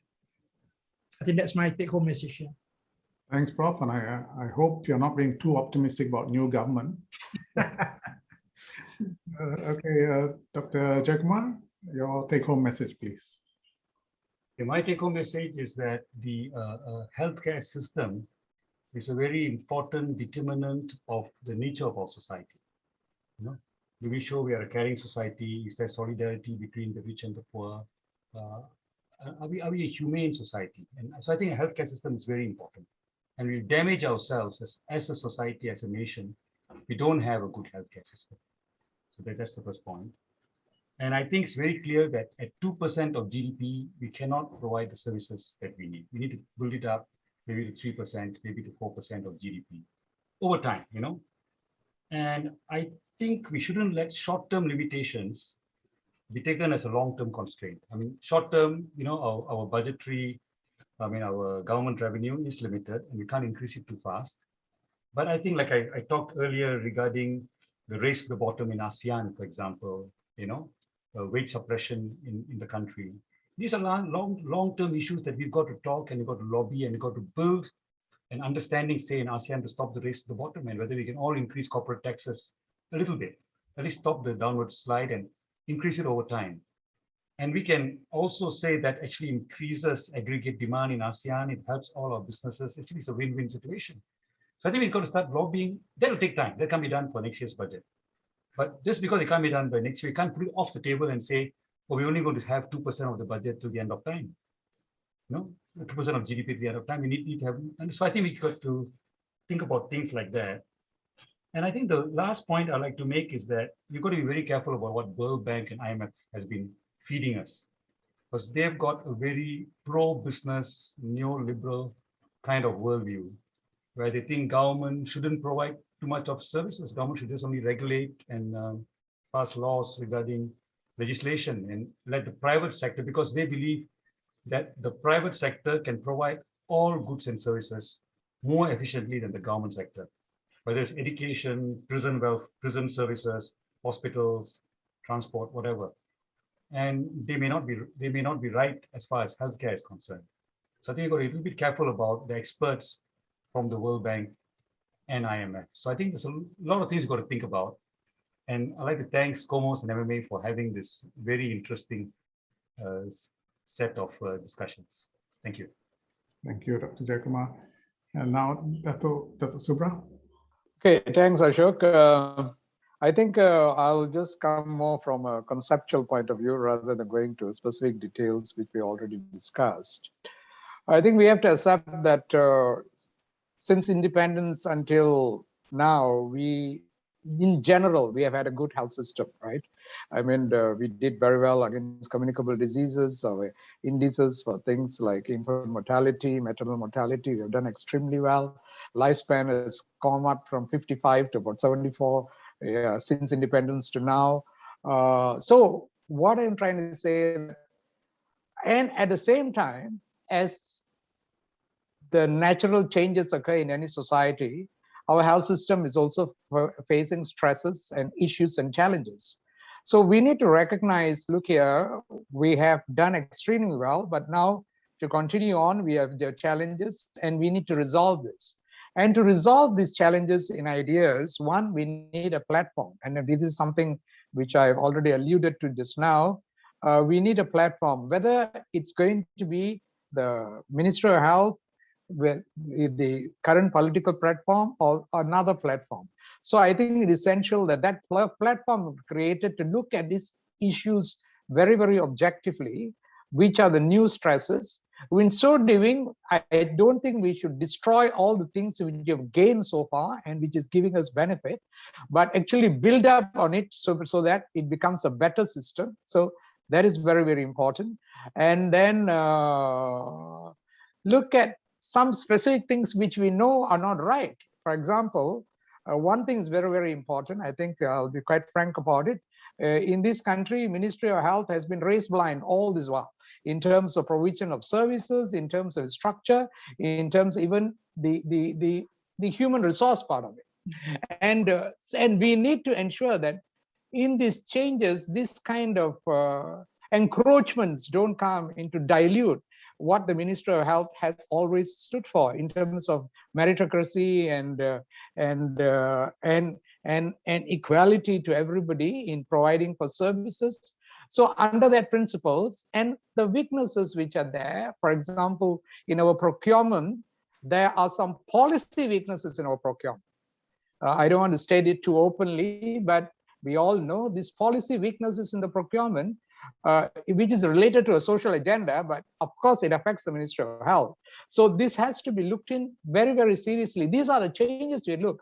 So we need a platform to review all this and to see that these weaknesses can be recognized, addressed, so that the new health system which will evolve after addressing this will be a better health system, which will be able to move us another 20 or 30 years forward without the stresses. So the first thing is to get the correct platform. And I think we need to actually identify and move forward the platform. Yeah.